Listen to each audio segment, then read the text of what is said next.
আলাইকুম। আসুন। ডাব খাওয়ায় ওনারে, অসুস্থ মানুষ তো, ওনারে ডাবগুলো খাওয়াইলে ওনার একটু শক্তি পাবে। একবার অসুস্থ মানুষ। কত করে মামা ডাব এগুলো? 30 টাকা এগুলো 100 টাকা। কত নামাজ পড়ছি এটা? না, দুইটা নিতাম। পানি বলে 25 টাকা। এটা কত করে রাখবেন? এটা মার শুরু আছে।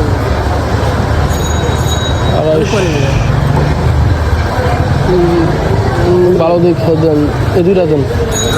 আসুন। দুইটা গিট্টু দিয়ে দিন। হ্যাঁ হ্যাঁ, পলিথিন দিয়ে দিন তাহলে। আগে যুগ আছে মনে করি।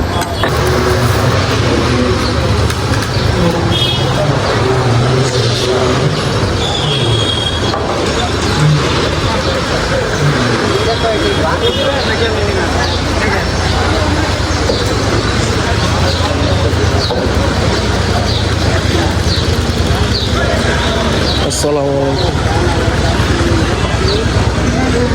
না, ডাবগুলো খাওয়ায়েন ওনারে, ডাব খাওয়ায়েন ওনারে।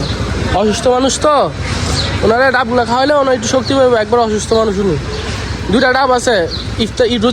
রোজা যদি না রাখে তাহলে এখন খাওয়াই দেন একটা পাইপে। রোজা রাখছে তাহলে আমি একটা পাইপে এনে দিই, এখন খাওয়াই দেন। একটা আইনা দিই, দাঁড়ান, একটা আইনা দিই, পাইপ সহ আইনা দিই। ওনারা খাওয়ান, অসুস্থ মানুষ তো।